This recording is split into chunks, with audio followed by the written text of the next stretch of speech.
Thanks to the support as a channel member, Sam Porter. Well, the original plan for today was to show you deadline day and then a really exciting Newcastle game immediately after.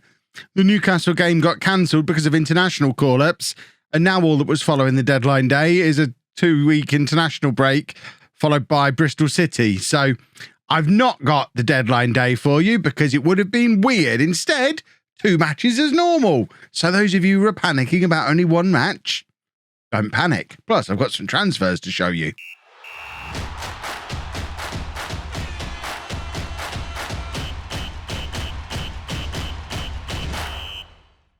Hello and welcome to Club 2, Part 8 of Non-League to Legend. I'm Kevin. Coming up on today's episode, we face Bristol City and QPR in the Championship. Plus, we're going to look at a couple of new signings. Since you were last with me, we've carried on our pretty solid start to life in the Championship. After the first episode where we had the win, the home win, the away defeat, we then followed it up with a home win, an away draw, and that was the EFL Cup, and a really weird defeat at Blackpool where it was 4-4 in the 94th minute. We went 1-0 up, then 2-1 down, then it was 2-2, then 3-2 to Blackpool, then 3-3, 4-3 to Blackpool. We equalised in the 91st minute, and I thought all was right with the world. And then they scored a winner in the 95th minute. We're good going forward. Not so good defensively, it seems.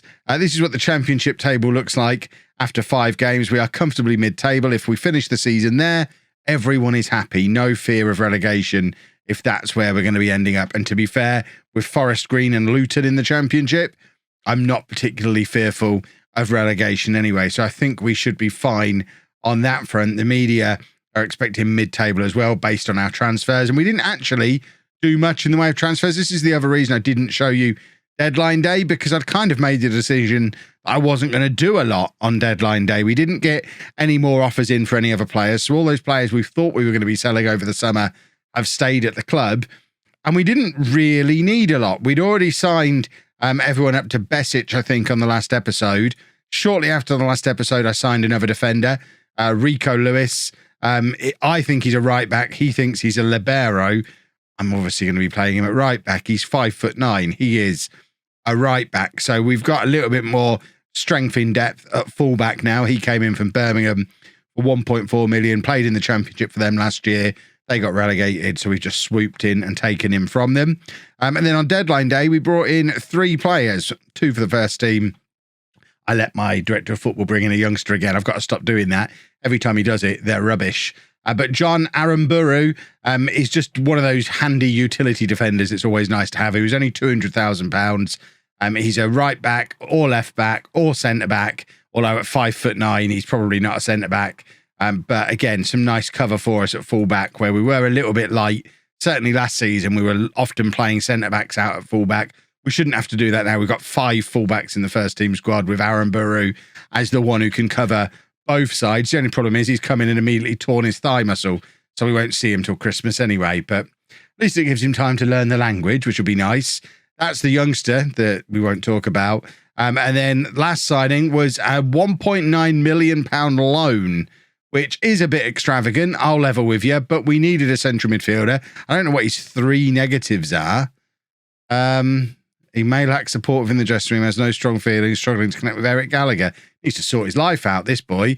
But we've paid Norwich £1.9 million to loan him for the season, and we're paying all of his wages. He's a central midfielder who's capped at under 19 level for England. He's a good box-to-box midfielder, as good as anyone else we've got in that role. Was playing for Norwich earlier on in the season. In fact, last season he played 4 games for Norwich. Before that, he'd been on loan down in League One for them. Norwich, I think, got promoted last year and are now in the Premier League. They are, which explains why we've had to pay so much money to bring him in. But I think he's a useful guy to have around. If he's not, then hopefully they recall him at Christmas and we get half of our money back. But we had so much money left over that it just felt like, well, we need one more midfielder. He's the best we can find, and that's the only way to get him. So I'm not really comfortable spending nearly £2 million on a loan. A year ago, we were in non-league. But needs must, we needed that guy in the squad. So this is what the squad depth looks like. I'm pretty comfortable with where we are. I would like to bring in another goalkeeper in January. I'd like another striker in January, not to replace Brewster, but if Brewster gets injured, I am a little bit alarmed about what we've got up front, although Hugill has looked okay in the Carabao Cup games. So he might end up becoming the player who can compete properly with Brewster. We've still got John Jules around as well, although he's been injured for most of this first month of the season.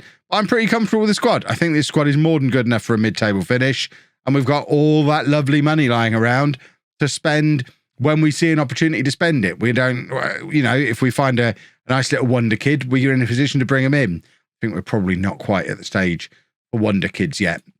But this is the team that we're going to send to Bristol City and hopefully secure our first away win of the season in the league. I don't know how good Bristol City are. They are currently exactly one place below us, same points.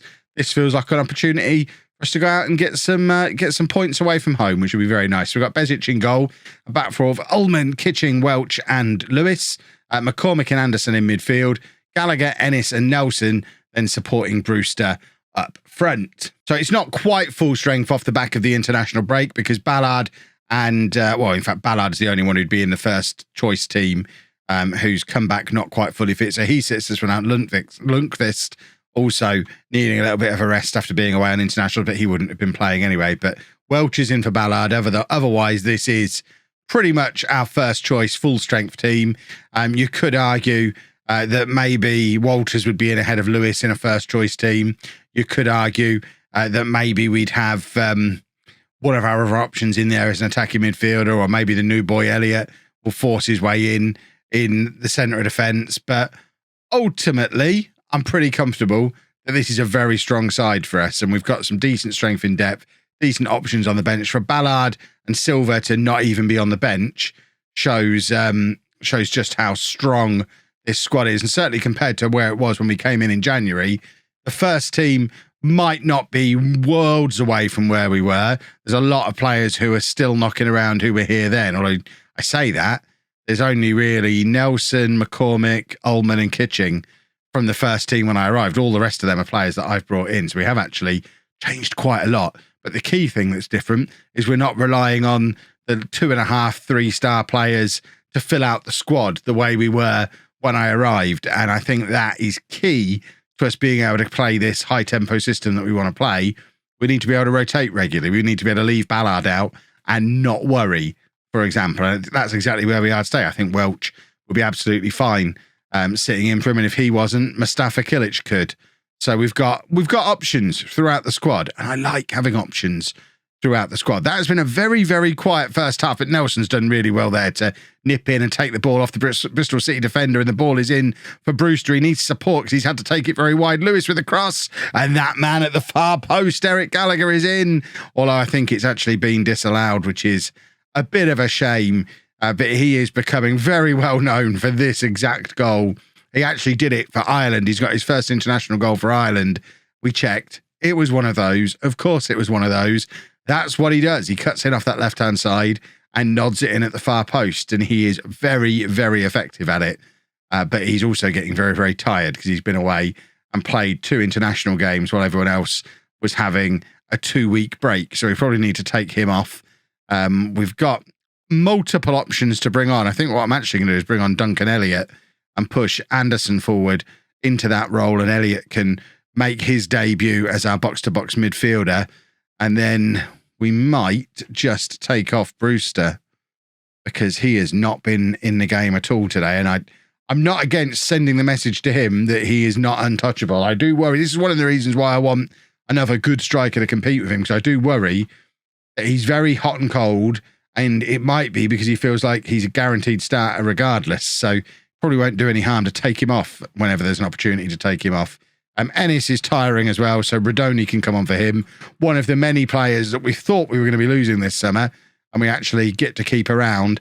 Still not going to pay him the money he wants, but he does have a 1-year contract extension in his contract, so we might cash that in and just keep him around for 1 extra year and sell him next summer maybe, rather than letting him go on a free, which would have been the other option. As it is, it has ended 0-0, a bit of a nothing game. We had that 1 disallowed goal. Other than that, there was no major chances for either team. But crucially, we're doing what you need to do as a mid-table side. We're drawing a lot of our away games, and we're winning a lot of our home games. And if you draw all your away games and win all your home games, you're probably going to be in the playoffs, to be fair, never mind finishing mid-table. So we are doing okay, and hopefully we'll continue doing okay heading into this game against QPR. I'm not going to be alarmed by the fact that's 3 league games in a row we've not won, because all 3 of them were away from home. We've drawn 2 and lost the other one in the 95th minute. It's fine. We just need to make sure back at our home ground we pick up 3 points against QPR just to keep the system going. A couple of changes then for the QPR game. Ballard coming back in to take up his usual position in the centre of defence. There's somebody in for Kitching again. It's Brighton. Fingers crossed. I mean, I'm not even that upset if he goes in January. He is 27. He turns 28. If they're going to give us crazy money, like what have we agreed, 11.5 million? If we get that for him, we're not upset about that. We've got a queue. We've got Welch. We've got Killich. We've got players ready to step in. They just need to make up their mind. They could have bought him 2 weeks ago, but by the end of the window, he had nobody interested in him. It was a very odd situation. Radoni also coming in to play in the attacking midfield position as well. And we're going to keep an eye on the fitness of Gallagher and monitor him as the game goes on, because what we don't want to do is break him. We might have to start rotating a little bit more than we are, because it's not quite as bad as it used to be down in the National League when you were playing 9 or 10 games in a month early on in the season. But we are going to be playing 3 games in 7 days this week, and we've not rotated hugely here.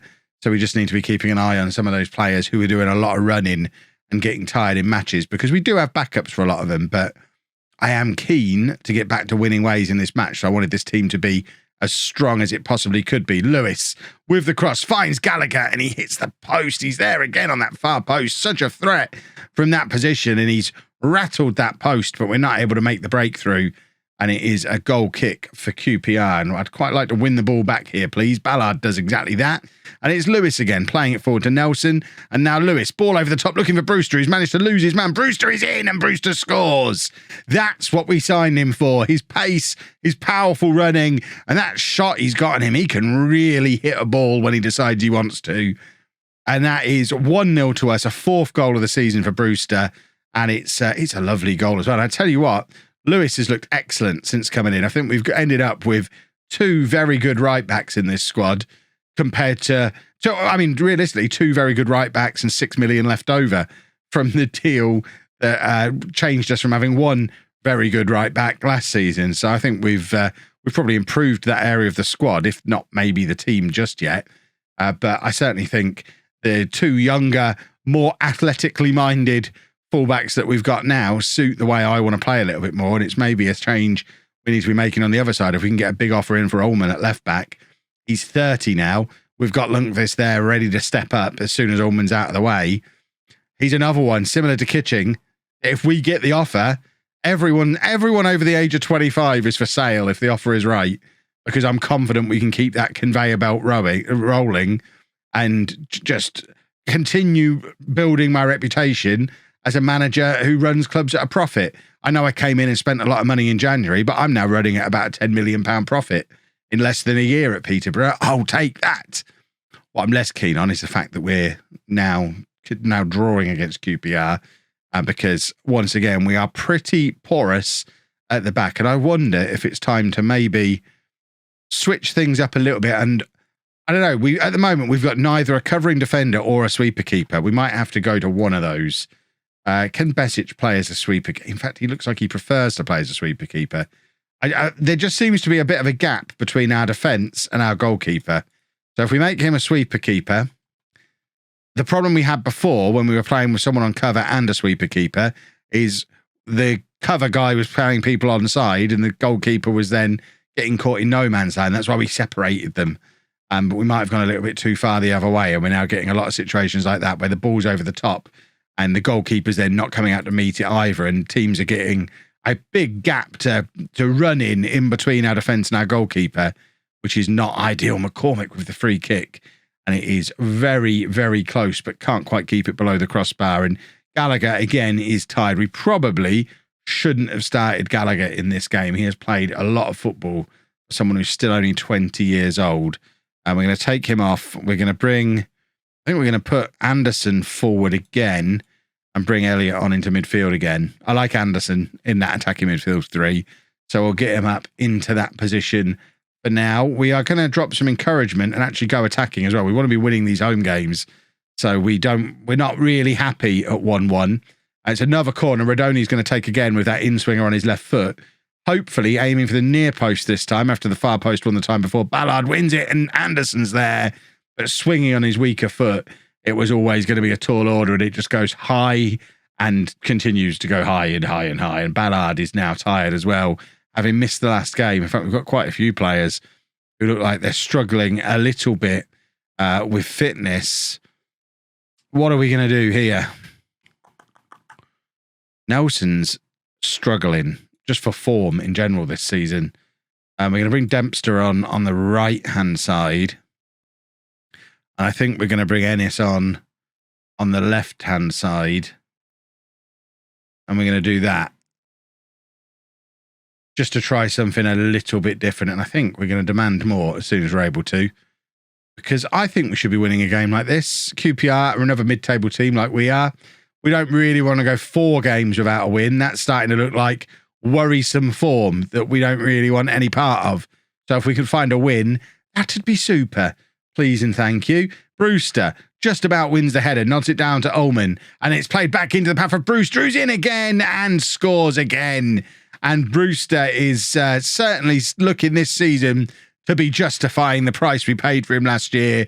That's 5 goals now this season, and if he's delivering us 3 points today, he's worth every single penny of that £5 million. It's another very good finish from him. We're going to drop back down just to a positive mentality rather than attacking. And we're on the move again. And it's Ennis cutting inside, playing it into Brewster. Brewster's on a hat-trick here. And his shot is straight at the QPR goalkeeper, but he is looking lively. And now we've got a corner, and it looks like we're going to go for the short option this time. McCormick playing it short to Elliott, who tries to turn and hit the cross, and it just hits the QPR defender. That was rubbish, quite frankly. And I would question if the QPR defender was far enough away there. But we're not trying the short one this time. McCormick aiming for the near post. It is cleared, but it's going to be McCormick who chases back and gets hold of the ball again. And now Kitching playing it into the path of Ballard. Now Elliott. Ennis is in behind here. He's got men in the middle if he can find them. Cross comes over. It's a little bit too close to the goalkeeper, though. Should have been looking to cut that back to one of the 3 players that were hovering just outside the 6-yard box. But now Dempster nods it forward to Rodoni. We've looked very bright since the substitutions happened. Elliott now to Dempster again, and Rodoni. Brewster trying to play it back into the path of Dempster, but he couldn't quite keep up with it. But the clearance is only as far as McCormick. This is constant pressure from us at the moment. And now Elliott again, who's getting very involved in everything. Lewis, who's also had a very good game today, looking to get into a crossing position. It's back to Elliott, who does cross. Ennis pulls away from his marker at that far post, trying to do a Gallagher, but he can't keep his header down. It remains 2-1 with just a couple of minutes to go. Hopefully, we are holding on here. It's Bezic with the goal kick. He lumps it forward, looking for Dempster, and Elliott collects it in midfield, and Ballard all the way back to Bezic. There's 2.5 minutes left in this game. I'd very much like us to just keep hold of the ball for the majority of that 2.5 minutes, please, but we don't have short distribution on for our goalkeeper anymore after we changed it down in the conference with Leamington, and it might be time to add it back on because it's cost us a goal there, I think. Twice we've hit the ball long and it's just come straight back at us, and I do suspect we've probably got good enough players, good enough quality in our back 4 now to be able to distribute a little shorter. And I wonder if being a little bit too non-league, a little bit too industrial with our tactics has cost us a couple of points here today. Dempster with the flick on, we will go attack him for the last 30 seconds. I don't think it's going to make much of a difference. It probably won't even go through. But I think we are going to make a couple of tweaks to the tactic. We always said we would, and I think the time is now to tweak. Brewster's in, though, and he has grabbed a last-minute winner. Blackpool did it to us in one of our recent games in the 95th minute. We've done it to QPR in the 93rd. They hit a late equaliser. We've hit an even later winner. All credit to this goes to that new fitness coach that we brought in back in like February, March time, because we weren't alive in the 93rd minutes of games not so long ago. But now Brewster has got a hat-trick. We've got a 93rd minute winner, and it's because we just kept on running. But I am, while I remember, just going to make those tweaks to the tactic. We want Bezic as a sweeper keeper on defend. And we also want him to, I think, distribute to centre-backs. And we'll do short kicks. I think that's probably better for how we're going to be playing or how we are playing. I don't think we need to be hoofing the ball long because he's the only player on the pitch who was doing the long hoof. So I think that's probably a tweak that needed to be done. So we'll be trialing that over the next few matches. But that is your lot for today. We end the episode in 8th place, only 2 points behind Moneybags Newcastle. Brewster's got 7 goals for the season now. Second top scorer in the championship. I tell you, worth every penny. And we will be back tomorrow. We'll get a chunk of games played now because we've already done 3 matches this season. 3 episodes this season, sorry. So let's, is it 3 or 2? Either way, we'll get 6, 7, 8 games played and come back somewhere around here when we find something interesting to show you. If you've enjoyed that, please make sure you leave a nice big thumbs up on there for me. Subscribe to the channel for daily Football Manager videos. And thank you very much for watching.